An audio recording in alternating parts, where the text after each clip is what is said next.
Безопасность, в моем понимании, это отсутствие страха, когда ты выходишь на улицу, и ты можешь смело идти, делать, что хочешь, говорить, что хочешь, и при этом не чувствовать себя в опасности. Это свобода самовыражения, свобода слова, свобода действий.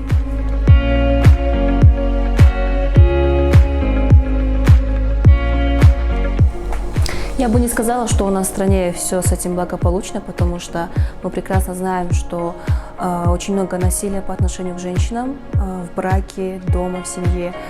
Даже на улице очень много бывает случаев, когда женщина подвергается какому-то психологическому и физическому давлению. Поэтому я считаю, что, конечно, у нас есть прописано в законах то, что нельзя красть девушку, что это преступление, но все же эти законы не работают так, как надо. И даже идя в милицию, у нас нет стопроцентной уверенности в том, что она нам поможет.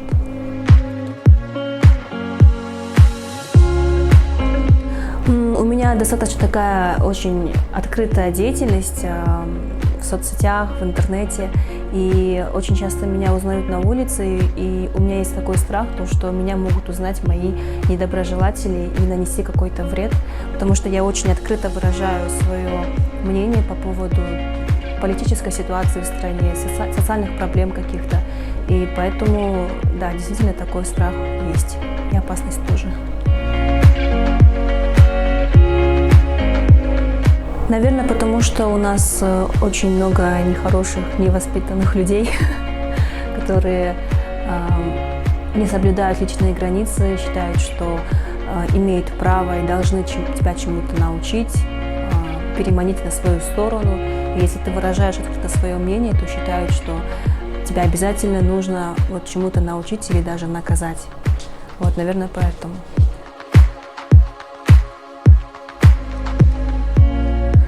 Наверное, если рассмотреть занимаемые должности мужчинами, то зачастую высокие должности занимают мужчины, и, возможно, сотрудницы, да, они могут подвергаться какому-то харассменту или, не знаю, даже, опять же, психологическому давлению.